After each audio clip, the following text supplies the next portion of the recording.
Welcome everybody to What's in the Box. I am Donna Latham, sometimes author, avid reader of horror, indie horror novels, books, and all around horror fan. And my co-host Eric. You want to introduce yourself? I'm a, indie horror writer, big time horror fan, and occasional YouTube podcaster. Let's put it that way. And we'll go from there. Yeah. And yeah, today we're going to check inside the box and compare Hellraiser with what we talked about last week, the Hellbound Heart, and see the differences and kind of see which one did it better, or maybe what we liked best out of both. All right. So the first question you really want to ask yourself when you're talking about a movie is, did you like the movie? You know, simple question, yes or no. It's pretty easy to come up with an answer to that. So my answer is I enjoyed the movie. I'm not sure when I saw it for the first time. I believe it came out in '87. And so I was 12. We were both 12 because we're the same age. So I'm not really sure when I saw it for the first time. I probably didn't see it, that year. But for the time, it was very graphic. And, of course, there's a big difference between special effects from '87 to now. But I did enjoy it, and I still enjoy it. I watch it all the time. Well, not all the time, but I watch it pretty frequently. How many times a year? Do you watch like a yearly event? Like I've watched. Yeah, not a yearly event, but I do watch it a couple times a year. When I'm looking for a good creepy movie, especially around Halloween, I like to watch, who doesn't like to watch horror movies around Halloween? But in, the Halloween season, I'm always watching Hellraiser. I've got it on. It's a comfort horror movie for me, if that makes sense. Totally. Yeah, it's one of those, especially if it's one of the movies that got you into the genre. Yeah. It would be one of those. Yeah, so it's one of those comforting movies that, I grew up with. Probably nobody really says, but yeah, I totally get what you're saying. You know exactly what I mean. Yeah.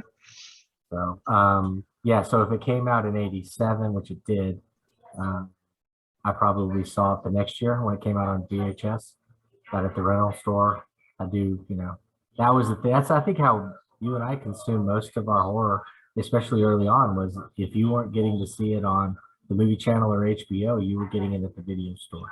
Yeah. And I do remember, and the cover is iconic, which we discovered last week when we talked about the book, because even though the character is not really mentioned at all, Pinhead is the character that they pushed on all the covers except for maybe one. Right. And so he's front and center in the movie poster to pull you in right away. I mean, it's an interesting, iconic character, and it's the Jason. I think he easily falls in line with the big four. You never see him really mentioned that much, but he should be there every time somebody brings up Freddy and Michael and Jason. Pinhead should be there too. Yeah, absolutely. And it's funny. I have a point about that in the movie that I kind of clued into last night as I was watching it. But we'll talk about that later on. It was funny because he's the most iconic character of that movie. But I just noticed something as I was watching, and it kind of hit me a little weird about it. Well, and you were talking about the special effects. Now, when I really got into horror, the first thing I really got into was Fangoria magazine. Yep, and I remember talked about a ton of stuff. And that was where you went. You didn't have the internet. You had that, and I can't think of any other magazine that really touched. There was a couple that did more like the classic horror movies, and they kind of talked about special effects and things of that nature. But if you were interested in the bloody, gory horror movies, you went to Fangoria, and they wrote a ton of stuff about Hellraiser and Hellraiser 2. And I think both movies were, at the time they came out, record-breaking with the amount of blood they used. Mm-hmm. That was always the big selling point. I do remember that. In fact, I remember that definitely with the second movie, was that they used more blood than any other movie in the history of horror movies or any movie period up to that point. Now, I'm sure with CGI and all that stuff that they've topped it, but at the time, especially through the 80s and 90s, they were the top two movies with the gore and the extreme violence that I guess a lot of parents were trying to keep us away from. Because Yeah. all the classics are they're violent, but they're not very bloody. You can sit there and rarely, especially in the early ones, did you see a lot of violence. But this one started off very violent immediately when they're going through all the gore and everything else as they're digging through the body parts to find his face. Yep. I thought that was like, I mean, that's right there. It grabs you right away. They went right and snatched you and said, this is the kind of movie you're getting into. They didn't do that in the book. I No, don't feel like, I mean, it was a slow burn to get us to it was. Yeah. And, the differences between the book and obviously the book and the movie is always going to have differences no matter what you're talking about. That's one thing I missed in the movie. After, I mean, if you've seen the previous episode, you know that I had just read the book, The Hellbound Heart, for the first time a couple weeks ago. And I found that I missed, when I just watched Hellraiser last night, I found that I missed that opening scene where Frank actually had conversation with the Cenobytes. Yeah, I'm totally with you because if you want to pull up any of the pictures of the people so we can show them who we're talking about.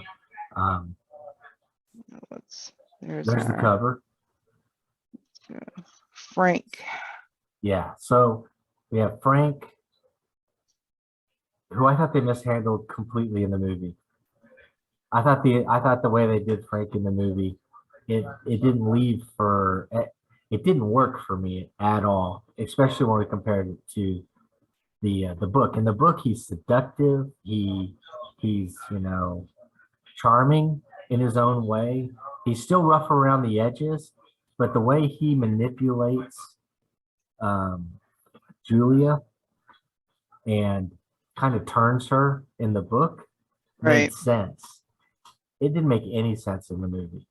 No. You know what I mean? It went from like a seduction or maybe a dance, that kind of back and forth that you get, to just, it was like he had never talked to a woman before, and he was more aggressive and violent, when he pulls the switchblade out. And I get the idea of the switchblade throughout the whole movie because it's kind of like a signature thing. Yeah. But I was like, this comes across as way more rapey than it does in the book. Yeah, in the book, you can get it. In the book, she finds her husband to be almost a milk, what is it, a milk toast or whatever. And he's whiny and needy, and Frank shows up and he's commanding, and he grabs her attention and he takes what he wants, but at the same time, he's giving her this, this imaginary pleasure or taking the control away from her. Because I guess in the book, you get the opinion that maybe she doesn't want to be in control, even though she's basically in control of her marriage and the way she deals with her husband. Yeah. But in the movie, I felt like this is just some guy coming in the house. The only reason she let him in the house was because he was related to her husband. Right. That whole exchange at the doorway, it was like, why would you ever let anybody in the house that talked that way to her, Yeah. I found it was so weird. And yeah. So, and that brings me to what I noticed about Julia between the movie and the book. So in the book, she's portrayed as, like you had said, in control, kind of not really a nice person. Yeah, she felt like a sophisticated, like one of the, like an elite. She felt debutante, type thing. But in the movie, when she meets Frank for the first time and she opens that door, she's almost like girlish and peppy and just like very happy and bright. Yeah, and I'm totally, that I saw the exact same thing. I'm glad you noticed it too. Yeah, but then as obviously as the time passed, she turns into this very like almost emotionless, depressed person. Yeah, it didn't make any sense because you didn't have the connection of why she fell for Frank. So then it made no sense later why she was doing what she was doing for Frank because her flashbacks, they weren't romantic or engaging. It was like I just, it was like, I felt like and I read they had to cut a ton. This movie got an X rating initially, Oh, I'm sure. and they had to cut a ton of sex and violence out of it. And in fact, some of the times he said, I read, uh, Barker said that they ended up having to add more violence. Like they switched it. They took the sex out and put violence in, and then they were okay with it. Right. But yeah, I didn't connect with her at all as the character because there were times when it seemed like she was in the book. She totally despises her husband. Yeah. Everything is about Frank. Everything is about her being miserable until she finds out Frank's still there. In the Yep. movie, didn't she? There were a couple times where you felt like she really was concerned about something happening to her husband. Yeah. Yeah. And it was just a huge change. And like I said, I know there was like years in between when she first met Frank at the door. Which they And did then, a terrible job of showing us that too. If yeah, they gave us any kind of age within this, the timeline, we might have been able to see, oh, okay, this happened over 3 or 4 times, but it felt like all of her memories were from one time. right. And so then you're like, what is going on with the crazy lady with the switchblade fetish, Right, So right. And maybe that's because she was such like a fresh, she almost seemed innocent yeah, and I think that at actually that time. took away from it because she's not the innocent one in the story. You know what No, I mean? And so I thought they mishandled it, but I mean, it's not like they had a different writer direct, Barker did both. So I'm like, how did he fumble this so right. completely? And it may be simply an editing issue where maybe they had to cut some stuff just to get to it. But you would think, and and it could also just be that they're more sold on the horror side of it and they don't really care if we get the other side of it. Maybe we're just not supposed to understand it. But I had a hard time worrying about Julia's situation, Yeah. and everything else. And especially because they did the husband differently too. I thought the husband was more sure of himself. Hmm. He was more caring towards her. He recognized that she was being a bitch at the beginning, and Right. and all he did was he he acknowledges it in a way that's not confrontational to her, and then helps her with whatever the issue was. And I thought, this isn't the guy from the book. The guy from the book was just a pushover who Yeah. was doing anything he could to please her so that maybe he might have sex later, is basically how the book felt with that character. And so when I watched the movie, I actually started feeling like I really liked the dad more than any of the other characters. Right. Yeah. And I was just gonna say a point that I totally just I'm spaced sorry. out of my mind. No, it's all right. As you were talking, I thought of something and I'm like, oh, I have to remember to bring this up. Um, but now I can't remember it. Damn it. Well, hopefully it'll Uh, pop back in your head while we're talking about the other characters. But yeah. So here's the Kirsty, the daughter. and that's the Um, biggest change. And I think the movie does it better yes, because she absolutely. makes sense in the movie, made no sense in the. I think we spent over half the episode last week trying to make sense of the Kirsty character because it didn't make a lick of sense. And I Right. guess we should also probably talk about the setting because I got the idea or the feeling in the movie this is in America and it's Hmm. kind of out in the country. But when we read the book, it felt like an urban landscape. Yeah. Yeah, it did. So yeah, Kirsty is my big bane from the book because you don't know who she is.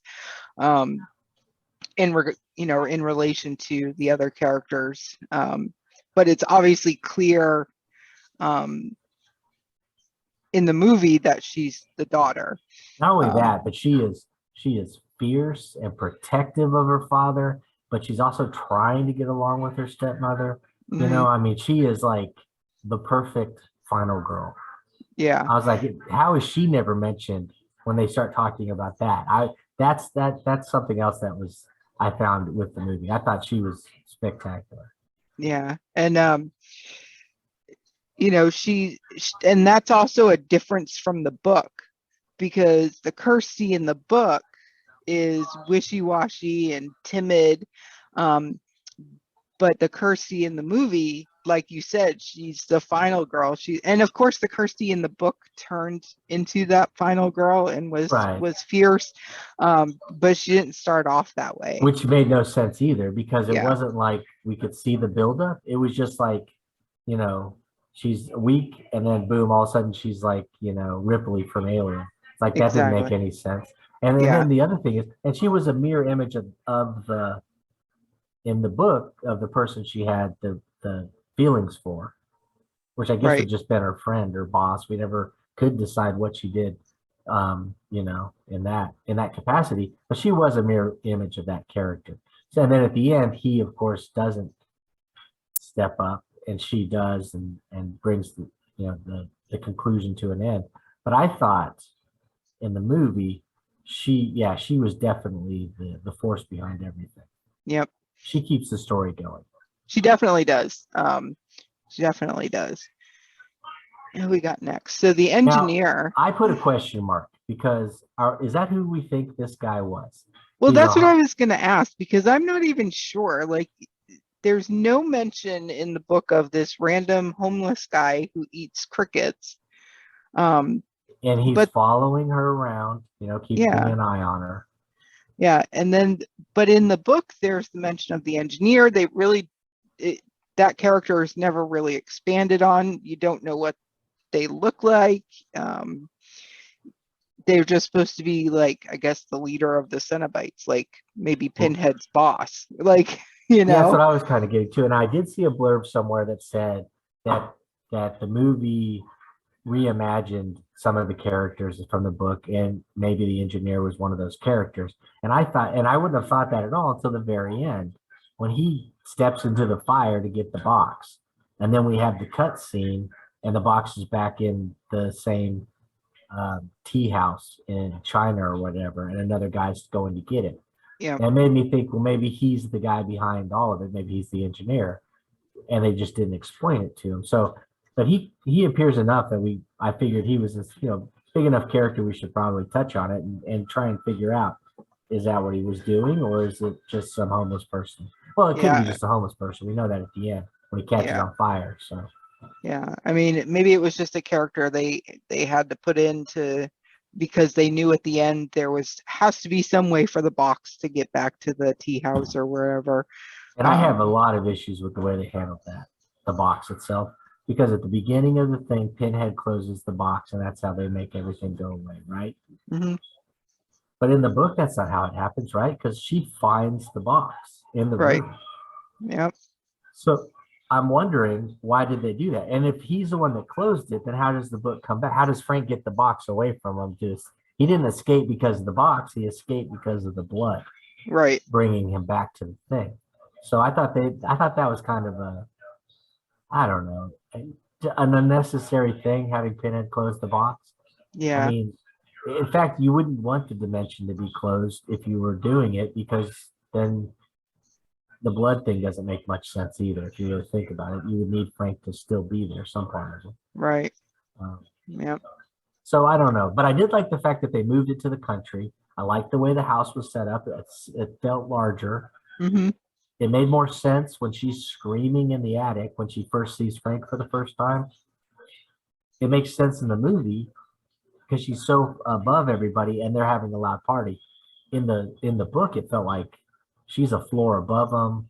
Doesn't matter how loud they would hear her screaming. Yeah. You know.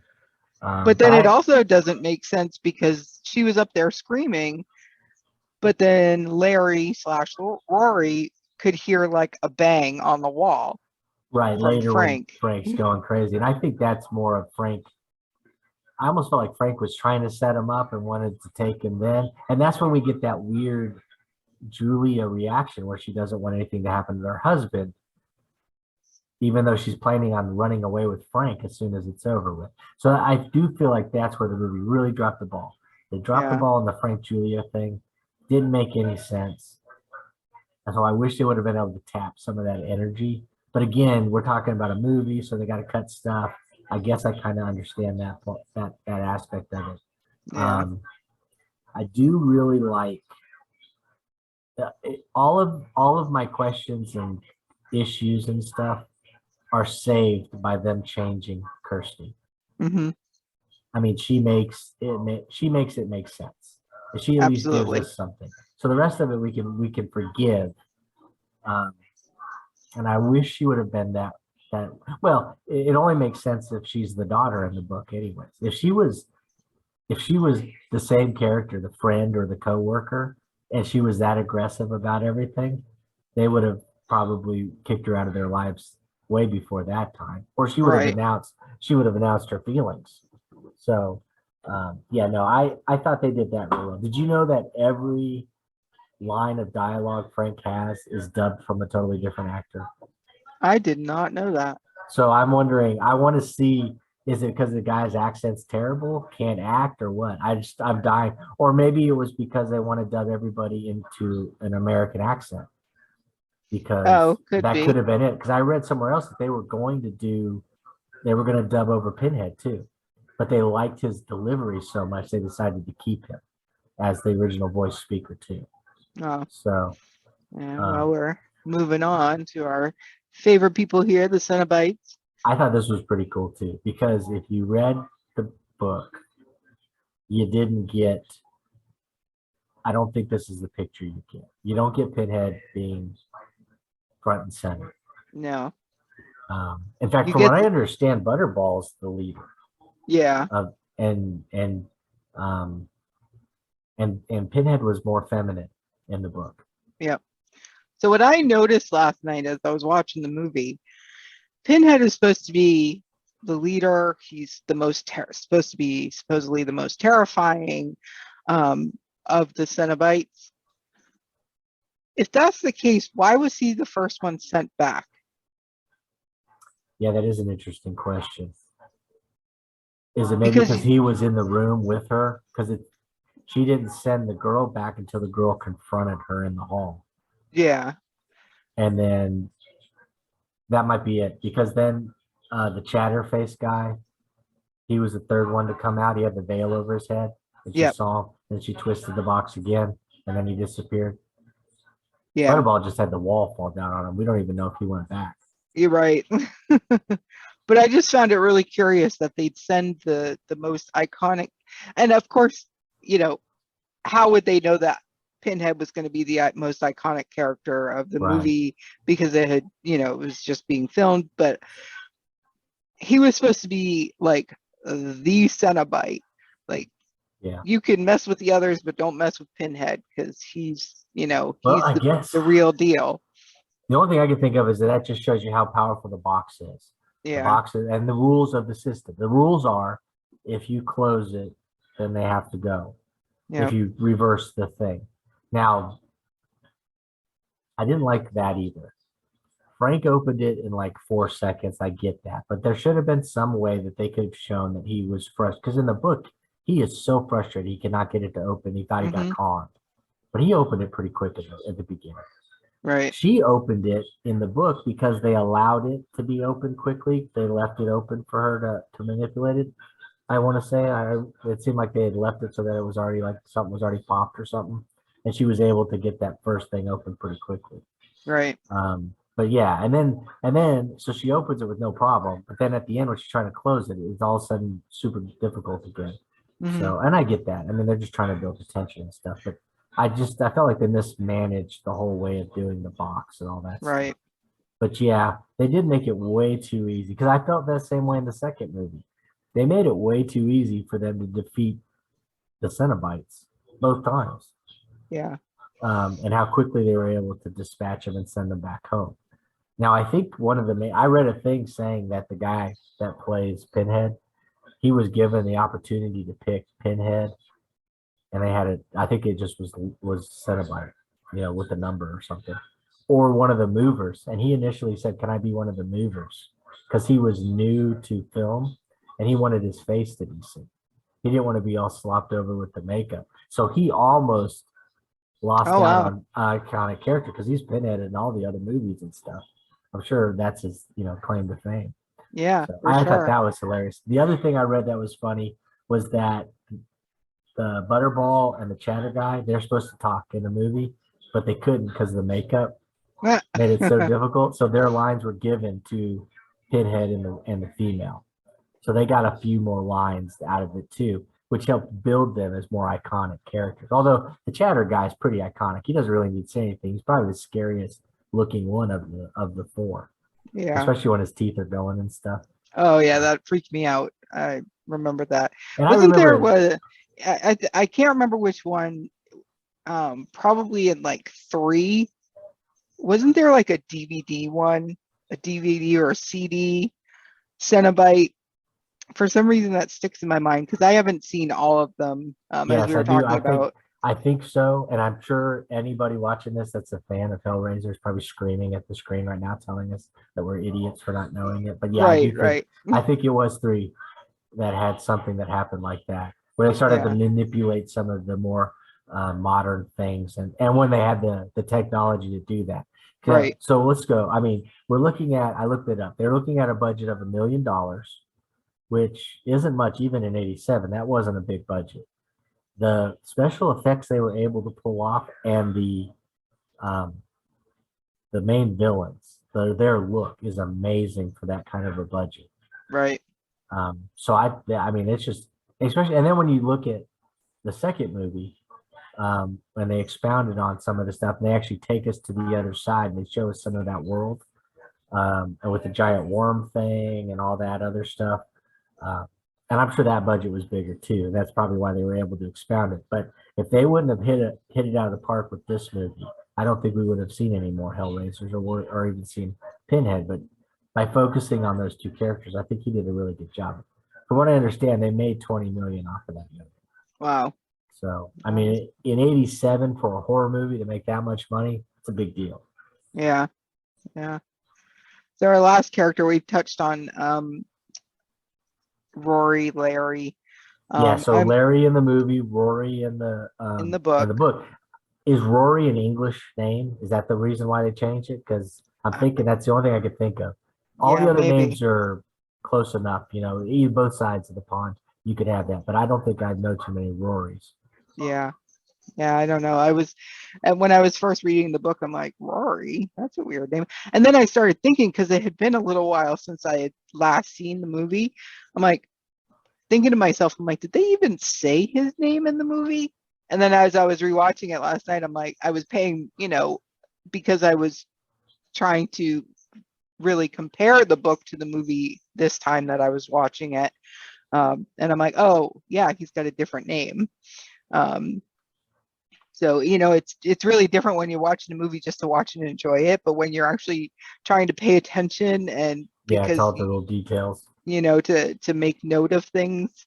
Um, so yeah, there's a definite difference between the movie, not just the name, the movie and the book. As we said, he was more assertive in the movie. In the book, he's just wishy-washy, and he lets Julia just kind of walk all over him. In the book, it felt like he thinks he doesn't deserve her. Like he's, you know, outkicked his coverage is how I would Yeah, always say it. He's lucky to be with her. In the movie, he comes across as she's lucky to be with to be him. with him. Yeah, I almost got the feeling like, um, not that it seems like they're super wealthy, but I almost got the feeling like, um, like you said, she's lucky to be with him. Trying to figure out how to actually explain it, you know, Yeah, kind because of in the like, book, it felt like they were equal when it came to status. mhm, Him maybe because of his job, and her because of whatever. But in this one, it almost felt like he had the upper hand, like he was helping her do whatever it is she wanted to do. Now that they had come to this place and then and moved out of Brooklyn. They kept mentioning Brooklyn. I want to know what happened in Brooklyn to get them out to the country. Something Right. happened, you know what I mean? And that was the other thing that you don't, I don't know. It almost felt like maybe she had, I don't want to say stepped out of the marriage because I don't feel like he would have put up with that. You know, and it didn't Yeah. even feel like she knew. In the book, you got the feeling that whatever she had with Frank, she could search for it, trying to replicate it, you know. And then Hmm. when she was able to get Frank again, that was the winning ticket. That's why she would kill the people to do the stuff. In the movie, I didn't get that feeling. It didn't seem Right. like she was happy with what Frank did, but at the same time, she still wanted to be with Frank at the end. That's why I said they dropped the ball when it came to that. I thought the guy um, that they got to play Larry was great too. He's what I Hmm. like him. He's been in a lot of cool stuff. I guess his name is Andrew Robinson, Yeah. and he's the bad guy from Dirty Harry, Yeah. and that's I think his first major role. And he plays this weasel, and I always loved him in that. And he's just such a dirtbag. He's like the perfect dirtbag to make Dirty Harry that much more of a great hero. But he Hmm. was also a Deep Space Nine, and I love Deep Space Nine. So I'm a that's my favorite Star Trek is Deep Yeah. Space Nine. So it's cool that he's for that too. So Yeah. I'm really bad about actors and actresses unless they're like super um stars, you know. I can watch somebody in like 20 different movies and not even connect that they're the same person yep. until years later, you know. And I'm a big movie nerd, so I like to connect the dots and find things that other people that they've done just to see how they are in other things. Because I thought he played Larry really well, and I thought he did a very good job with that whole thing, like we discussed. But I thought he was fantastic as Frank because at the end he's Frank wearing Larry's skin, so it's Yep. still him though. I thought, in fact, I enjoyed his interpretation of Frank Right. more than any of the Frank stuff up to that point. Yeah. So I could have easily, and then that's another question I have. Every time they killed somebody, Frank absorbed the energy, right? And he got another bit of his body back. Hmm. So Christy scratches his face. He's got the damage on the screen. You can see it. He stabs Julia and then starts to absorb Julia's energy. She turns into a mummy right in front of Hmm. us. Yeah. How come nothing healed on his face? Right. Right. That's So the that's only thing that was like, that's the only thing that didn't sit consistently with everything else. yeah. So that's one thing I wanted to talk about too. So as you said, he stabs Julia and he starts to 2 points that I want to talk about that you had just brought up. He stabs Julia, he starts to absorb her essence. He doesn't heal, but that's not my issue. My issue is how was she a fresh, bloody corpse in the bed when she was a dried up mummy in the hallway? Yeah, and the only thing I can think of is because of the chains, right? So then we're thinking the Cenobites got a hold of her, pulled because she had that face pull like they did, Right. right? And I was thinking, well, I guess maybe the Cenobites they rehydrated her in the bathtub or something, right? And Yeah. then, but I was like, yeah, you're totally Yeah. right. What the heck? Doesn't make any sense. Yeah. But because, and maybe it's because Frank didn't completely drain her. Maybe that's why he didn't heal, and maybe that's why she's fresh later. But yeah, she was pruny, and then all of a sudden she was not. The Right. other thing that doesn't make any sense is when runs in and she's like, "Oh, Dad, I got to tell you about Frank," and he's like, "Oh, I've taken care of it." His entire right here is all Yeah. blood and pus and damage, and she's like, never says a word. She Right. doesn't act like anything, and he's all totally like, "Oh, everything's cool," except Hmm. for this giant bloody hole right here where I'm still not healed completely. I thought, Yeah. yeah, I don't know. I think, and you get and I get why, probably, most likely, but there were a ton of anti, not maybe not anti-religious, but anti um, Catholic vibes throughout the whole movie. So Oh, for sure. and I thought it was particularly funny when Jesus falls out of the closet and then she pushes Hmm. him back in, because I thought, I wonder, that has to be a statement from Clive Barker himself. coming out of the closet and then, putting religion back in there. But I did think that it was very odd. The two nuns walked by her when she looks like she's just been assaulted, and they just talk to themselves and they just keep walking. I was like, Right. there's no nuns on the planet that wouldn't have stopped and tried to help this poor girl. Mm-hmm. So I did think that was a little over the top, but because then all of a sudden everybody else is over her asking, "Are you okay?" But the two nuns are giggling like Japanese schoolgirls and walking the other way. Right. I thought that had been heavy-handed. I was like, "Yeah, I get it, Clive. I get it." Right. I did think it was funny, and I get but the other thing I thought was weird is the tagline: "To some they're devils, to others they're angels." Mm-hmm. I'm trying to figure out who thinks that any of the Cenobites are angels. You know what I mean? Right. So that brings up a good point, because in the book, it's mostly focused on, I wouldn't say focused, but there's a heavy theme of sensual pleasures. Yeah. Along with the pain. But in the movie, it's mostly the pleasure part of it is kind of downplayed, and it's all about the pain. In my mind, the way that they were acting was the pleasure was only obtained by the Cenobites by causing pain to the humans. Yeah. Like he was like, "Oh no, this is awesome for us, but y'all are gonna suffer." And then Right. occasionally they get a scrap of pleasure to keep them going. But I didn't get, in the book, you get the idea that this is all interconnected. The pain Right. and the pleasure are going to take you to this next level. It's going to move you, it's going to be a religious experience Mm-hmm. for that person, their own personal thing. And you don't get that at all in the movie. In the movie, it's just like, we're going to screw with you until you die. And Mm-hmm. then we're going to enjoy it. Because, Yeah. what's that line he says? Don't cry. It's a waste of good suffering. Good suffering. Yeah. And so everything is just for them and their pleasure, which you don't get at all in the book. Yeah. In fact, it almost didn't feel like it just felt like they were instruments in the book. They were the thing that's going to get you to that point. Mm-hmm. But in the movie, they feel more like, I don't even know how to word it. Not travelers, but I guess explorers, maybe.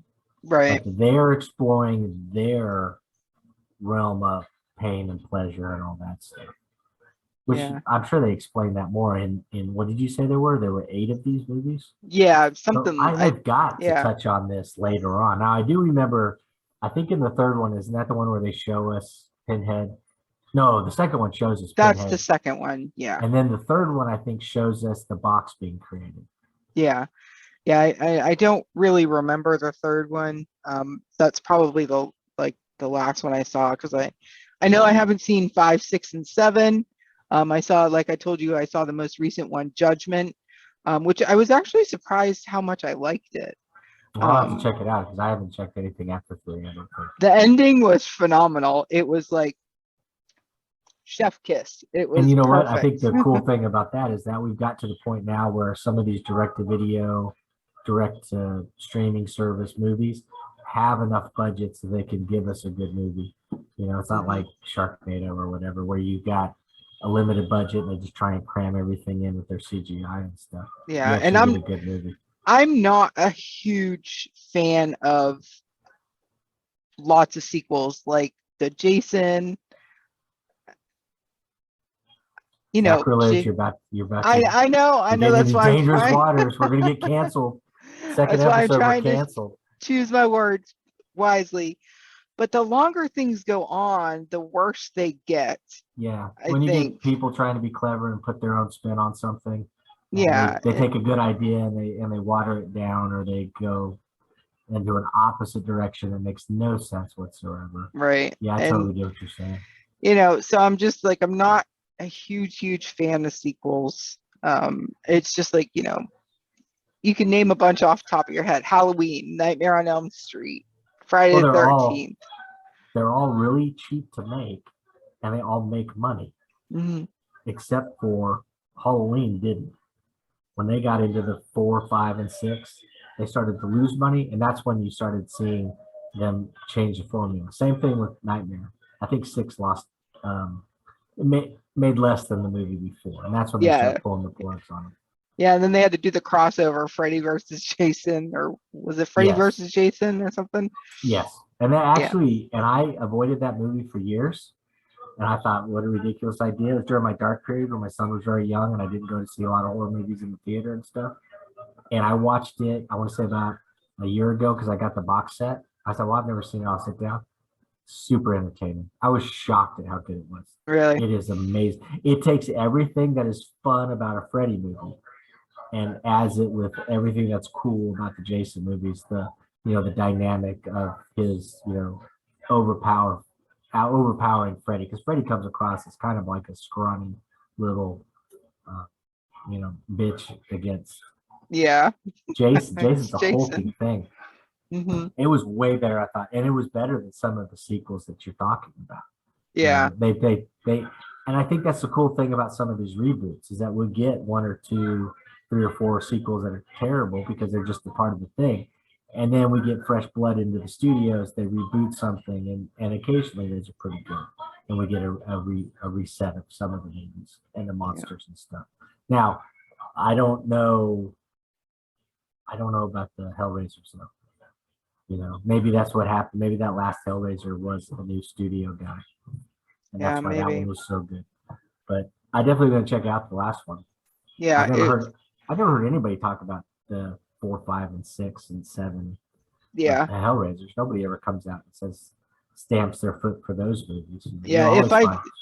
If I've seen them, they were just not memorable enough for me to remember. But I highly doubt that I've seen them. But I did, like I said, I watched Judgment and I'm like, oh, this is gonna be crap.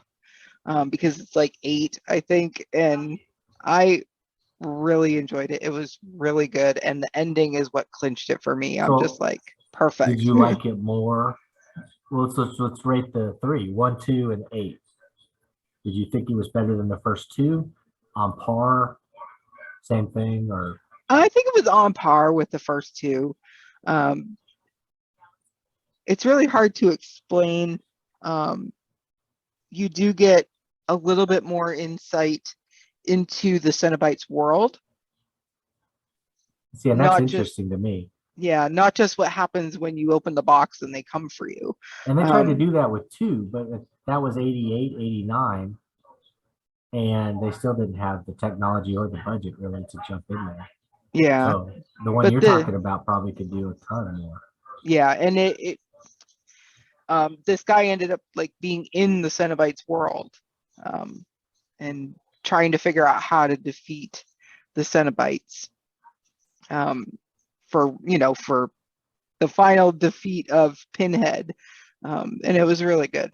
It was really until next time. Yeah. Until next time, as always, Yeah. No, like well, at the end, it leaves you to believe that there will not be a next time. That's cool. Yeah. Because then you got to find somebody clever enough to figure out how to bring him back. Exactly. And then we'll go from there. But exactly. Yeah. So it was pretty cool. Another point that I noticed about the movie as opposed to the book is the box. In the book, the box is beautiful. When you open it, it's mother of pearl and it's shiny and gold and all this. And I was really paying close attention to the box when I watched it last night, and it was just like plain wood. And I know you can't do a lot when the thing is so small, but they could have made it like even just shiny on the inside. Right, because it looked like it had tin. Yeah. Hammered into it, we got some tin here and we spray painted it a color, and that's supposed to be this beautiful etching. But yeah, you're right. It did not work. It didn't look like anything special, like it was going to take you to another world or anything like that. And this isn't the Holy Grail, so it's actually supposed to be a little more showy, a little flashier, like you said. Yeah, I totally agree. And I didn't like how when they opened the box and got the dimension to open, it was like 2 movements. She tries to close the box, it's like 48 movements, and things are spinning. And it's like, okay, incorporate that at the beginning, and then I'm with you. I'm already suspending my belief. I'm already buying into the guy with the pins in his head. I'm okay with all this stuff. You got the dead guy eating people upstairs. I'm okay with it. Just let's let's get a little bit of continuity correction here, you know. Yep. So, and what about the? I thought it was weird too because she'd have it would open and it would open that one hallway and she'd go down the hall, and then the monster's there, and then she like, did she push the box closed to get the wall to close? I don't even remember how she closed it that first time. It was Yeah, like I she don't. like touched it and then the wall disappeared. It Right. didn't make much sense at all. No. And the other thing that didn't make any sense was when they opened the box in Frank's house, it had that long pole that kept spinning and all the chains would shoot out of it. It had like the people parts and stuff Hmm. hammered to it and everything. That didn't happen when she opened it in the hospital. Right. So it's like she called them, they showed up, but none of the other stuff showed up with it. So I'm like, is that just for the house? And then does that mean the house is something special? I didn't know because in the second movie, don't they move the mattress to the doctor's either his house or the laboratory or whatever? That And the then house, his house. Yeah. yeah. So and then the thing shows up again because Frank's face is on it, isn't it? Isn't Frank's face Mhm. hammered to it, or Yeah. Pinhead's face is on it, or something? So we know that thing is supposed to show up when they open the box, but it didn't show up at the hospital. I just thought that was odd. Yeah. But again, budget and all the other issues. I will always be forgiving to movies when you factor in all of the people they have to please when they make them, and all the budget restrictions. And this was the first time Barker was getting to direct a movie, which I thought for a first-time director, he did a couple student films, I guess, but for a first-time director, I thought the movie itself is very well shot. He must have leaned on his cinematography people and the second, the second director and all that, because there are some really cool lighting shots. And I thought some of the stuff they did with Frank in and out of shadows was cool. The special effects were great for for how limited they were. When he comes up out of the floorboards and he starts to grow the skeleton and stuff, I thought that's actually pretty impressive for how limited they probably were with what they had to work with. Yeah, and it was totally one of those reverse. Yeah, definitely. Reverse things. You and could so tell. You could tell. What probably is they built it and they probably lit it on fire and everything melts, and then you're like, oh, now put it in reverse. They just play it backwards. Okay, so let's explain this to me. What was the when Julia and Larry are in the bedroom and you think that she's ready to go with him, but then she starts screaming, no, stop. He doesn't stop for like 5 minutes, it feels like, and acts like he's not listening to his wife scream all this stuff. But Frank steps up and he's got the rat in his hand, and then he just starts cutting the rat. Was that just to show her that he had a knife or something? I was trying to figure out what the heck was going on with the cutting the rats and hammering the rats to the wall. Because was he trying to feed off their essence, or did it have to be human? I just couldn't figure out what was going on. It just seemed like an unnecessary special effect or an unnecessary. I mean, I assume that we're supposed to say that, okay, Frank is showing that he's a threat to the husband, but in the book, she would have been all for that. She would have held him still so he could be stabbed by Frank. Yep. And then in the movie, she switches back and forth. It makes no sense. Yeah. One of the things that I picked up in the movie that kind of made me chuckle and made me go, what the hell? Was the storm part where Frank was upstairs banging on the wall and Larry's like, oh, I'm going to go check it out. And she's like, no, don't. I'm afraid of the storm. Right. But remember in the book. So how long? So they seem like they've been married for a while. Okay. Yeah. And this is the first time he's knowing that she's afraid of the storm. I thought that was kind of silly. They handle that better in the book. Remember? Because he says to her, I know you're scared of thunder. Right. Everything's going to be fine. But yeah, you're right. In the movie, it's like, he's like, what are you talking about? It's just a storm, you know? Yeah. And it shows how disconnected they are, I guess, is what they're trying to do. Yeah. But it didn't make any sense. You're right. Yeah, I thought the same thing. When she said it, I thought, well, in the book, we know why she uses the thunder as she's scared of it. But then in the book, when she says it, it sounds silly because in the book, you can't imagine her being scared of anything. Mm-hmm. But in the movie, you're like, well, she's scared of almost everything, you know. Yeah. I mean, I could understand if they were supposed to have been newlyweds or something. Which aren't they newlyweds in the book? It feels I, like they were just married in the book. yeah, it does, but I don't think there was ever like a time frame given Right. of, Yeah. In the movie, you're right. It felt like they'd been married for 10 years, 5 yeah, years, just maybe. because of the dramatic change between Julia's look. It Yeah. makes you think they've been married for maybe 10 years or something. Um, but in the book, you don't really get a time frame of how long they've been But you know what? together. We say that, but then the relationship between Kirsty as the stepdaughter doesn't come across as somebody who lived with Julia and had Julia be her mom, quote unquote, you know? Right. She's her own woman. She doesn't, it's always like, oh, I'll try and be nicer to her, but it's never like that. Oh, I've lived under her, you know, for her rule as She the mom raised of the me house. when my mom Yeah. died. So Yeah. maybe we're supposed to think that they're newlyweds. So they would have done what they should have done is they should have made it seem like they got the house as part of a wedding gift or something. And then we would have been like, okay, now we know that they're new. And so some of that stuff wouldn't have stood out as much. But yeah, you're right. I just, I thought they mishandled the adult relationships Yeah. and they didn't give us a good, but they ramped up the Cenobites. And that's our biggest complaint about the book was that we didn't get enough Cenobites. So Right. I'm like, I'll take that. If I have to deal with a couple knucklehead statements and stuff from these people that don't seem to connect at all, uh, it was worth it to see that. That beginning was pretty cool when she's digging around the muck and stuff and putting everything together. And I thought the Cenobite lady was 10 times creepier than Pinhead. Hmm. I would have loved to have seen a little bit more of her when she's chasing Christy down the hall.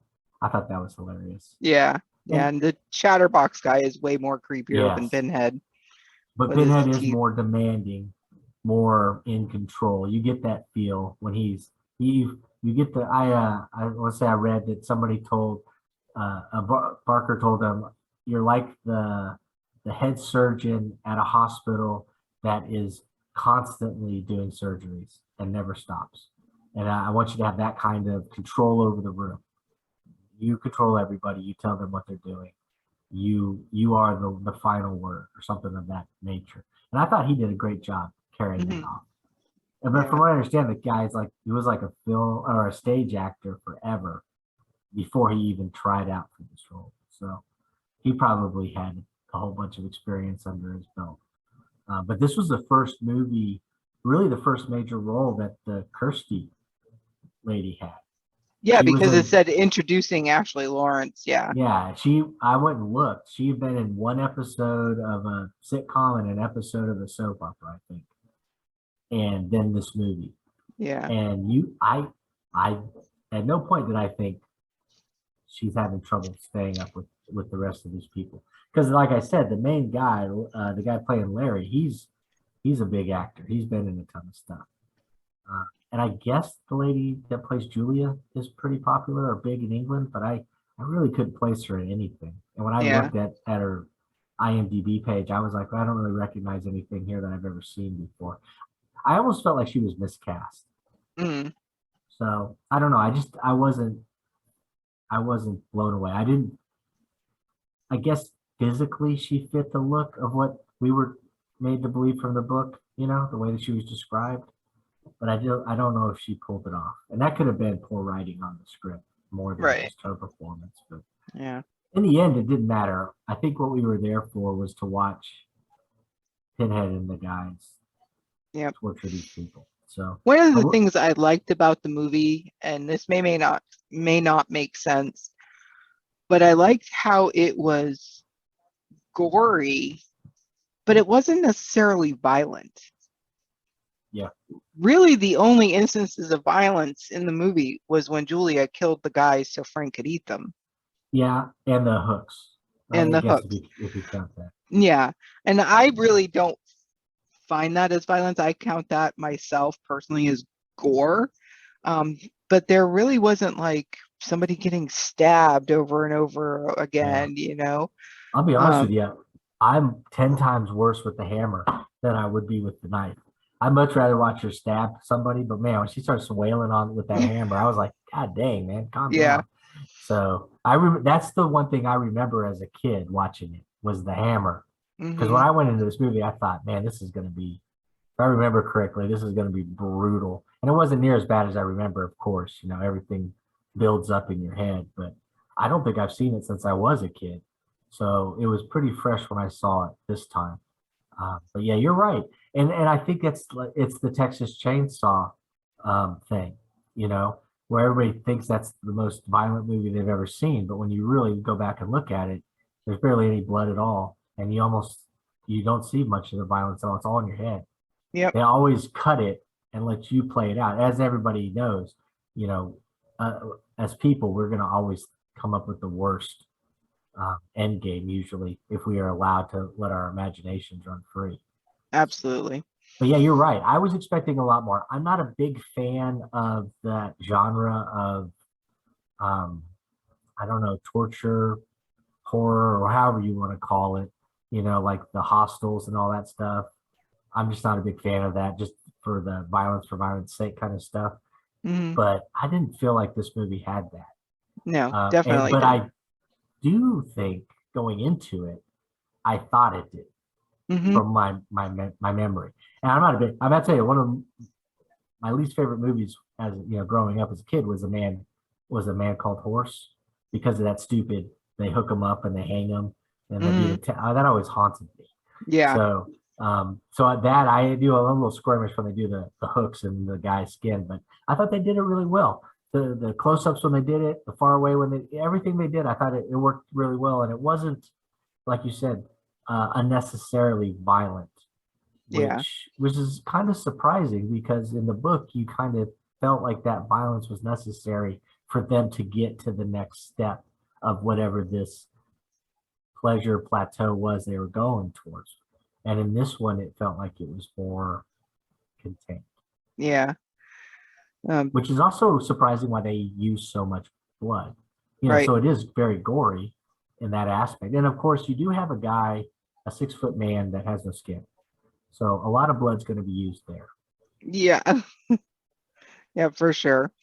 The other thing, one of the other things that doesn't make sense to me is at the very end when Larry is slash Frank is being pulled apart by the hooks, he's like, Jesus wept. So Like, his interesting line with this, he's supposed to say, fuck you. And the actor convinced Barker that he needed to say Jesus wept. And so I guess they did both versions. They decided they liked that one better because I thought the exact same thing. So I started digging around, looking up, trying to figure it out because it doesn't make any sense right. because Frank is not religious at all. No. So why would he say that? It makes more sense if the other guy said it, but he's already dead. Hmm. So yeah, I'm totally with you. It doesn't make any sense why he said it. But for some reason, the actor fought for that line, and that's what he came up with. So it doesn't. It stands out as an odd statement from that character.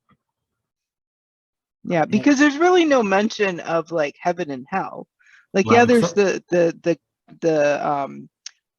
the statues and Jesus falling out of the closet and you know, but there's really no, it really doesn't get into the heaven and hell.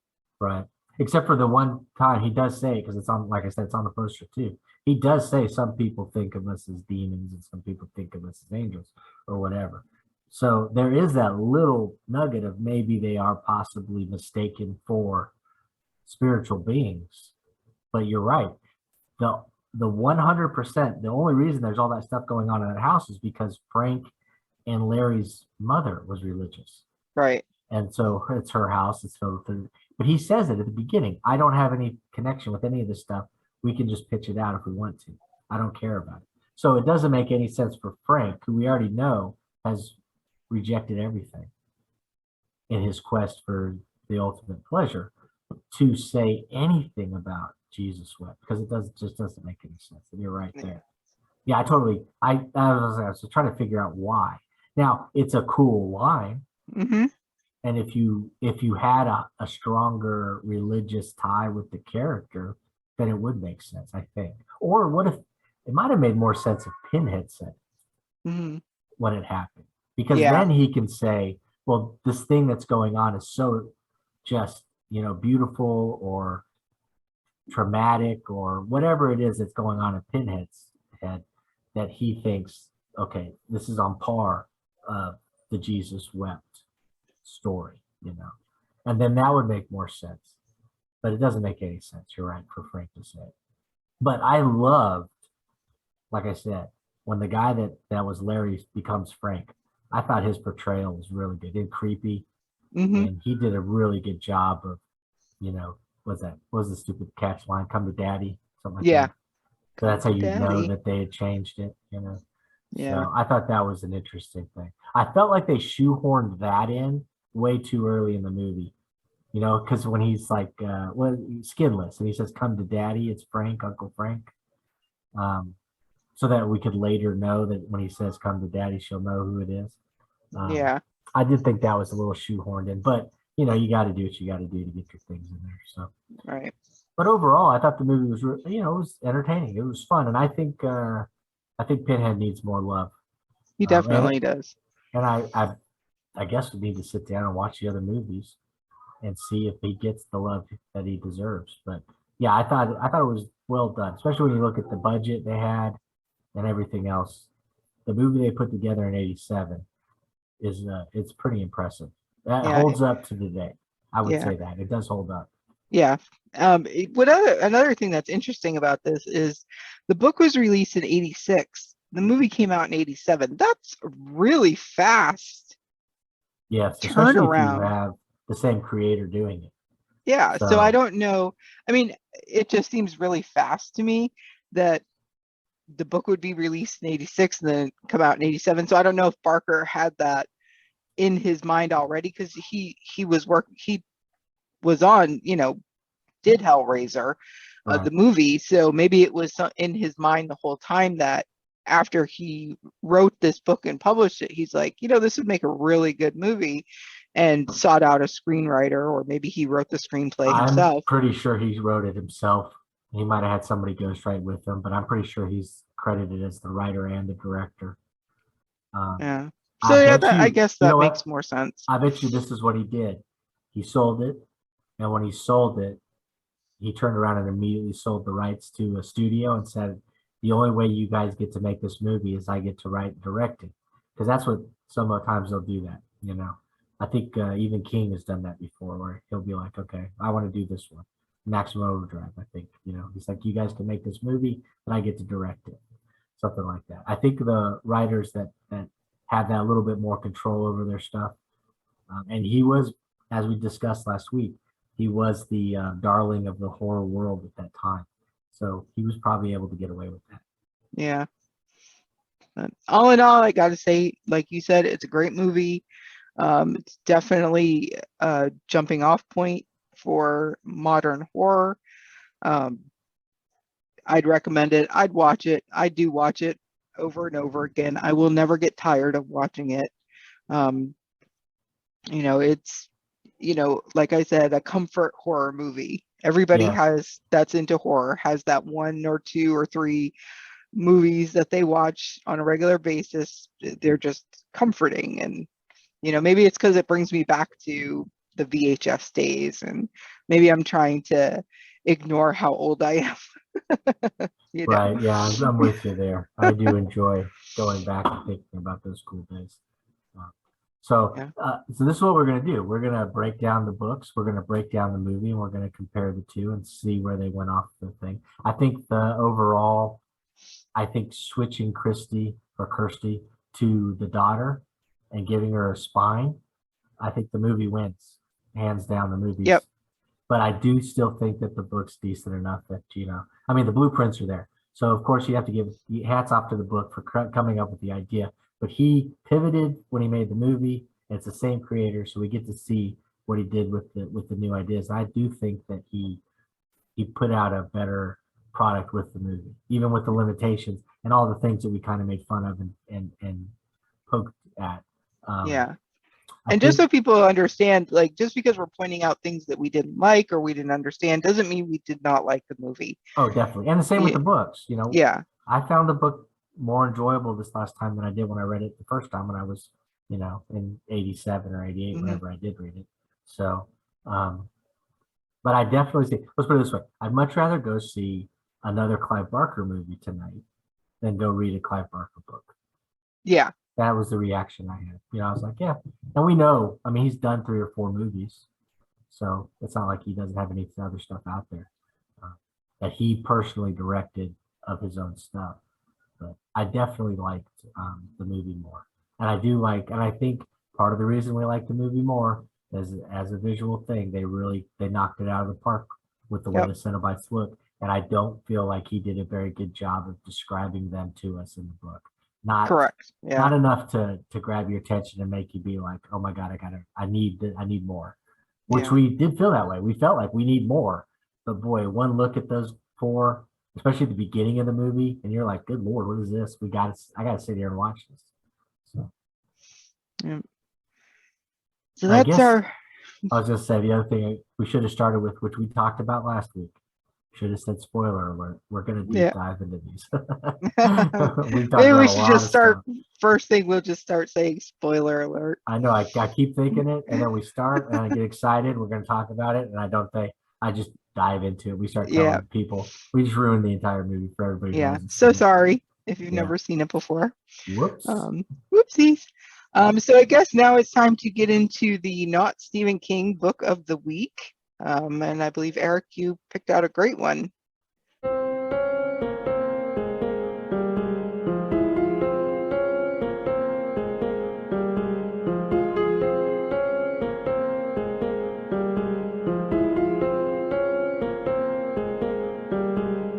Yes. So for this week's book, we have got, I'm going to hold it up because I've got a copy here.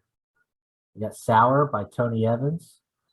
And I just don't hear enough about Tony, you know, out there on Facebook and social media. It pops up every now and then, but I think people really should give him a shot, especially if you like kind of like that folk horror, Folk, Appalachian horror. Mhm. He knows what he's doing when it comes to that. This would be you know, the same vein. You know, it's a witch. It's got that awesome southern mountain feel, you know. And I think you guys, I think anybody would enjoy reading it. You can get it on ebook or paperback. And if I remember correctly, recently he's had somebody else go over it one more time.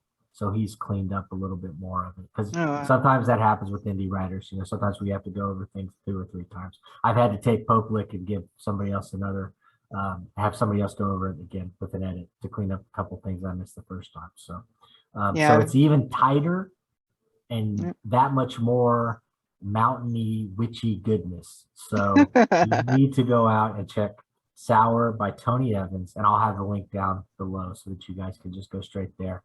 I'm not Tony's sure. a really great guy. I met him at AuthorCon. It's funny how I met him because I was sitting just like in this random table and we were talking to Carver Pike because Carver had walked by and he came over and was talking with us. And then all of a sudden this guy just came up to the table and started talking to Carver. And then he introduced himself. Now I'd seen Sour mentioned in the Books of Horror group occasionally. But then when I realized, I'm like, oh, okay. I didn't buy Sour from him at AuthorCon. I got one of his other books and I can't remember the title off of the top of my head. It's the one with Baphomet.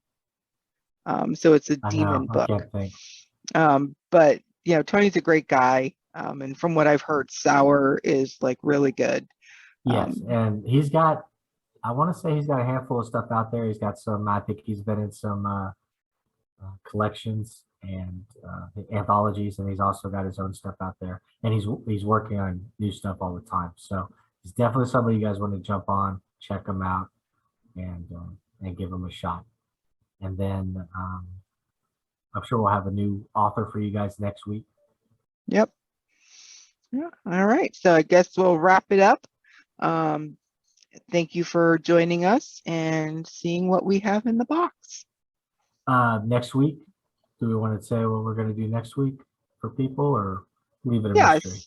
Yeah, no, we can say that's a good thing. We'll just say you know, on our next episode, we'll be going over a behind the scenes and basically going over the different genres and subgenres of horror books. So that should be interesting. And we'll be going through breaking them down, giving the descriptions, and giving some examples. Because I know personally, I'm confused about a lot of the subgenres of horror.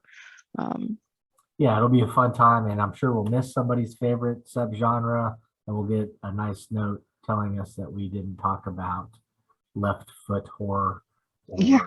armpit horror or something else that we didn't know about. So that'll be cool too. And then we Yeah. can add all that to the thing. But that's the whole point of this thing, is we're going to dissect books and movies that help the genre, but also we want to go behind the scenes and kind of look at different how things are made and all that stuff. And so this will be our first one where we get to break down the genres. And I think that'll be fun for everyone. Yeah. Yeah, I'm looking forward to that one. Me All too. right. Well, we'll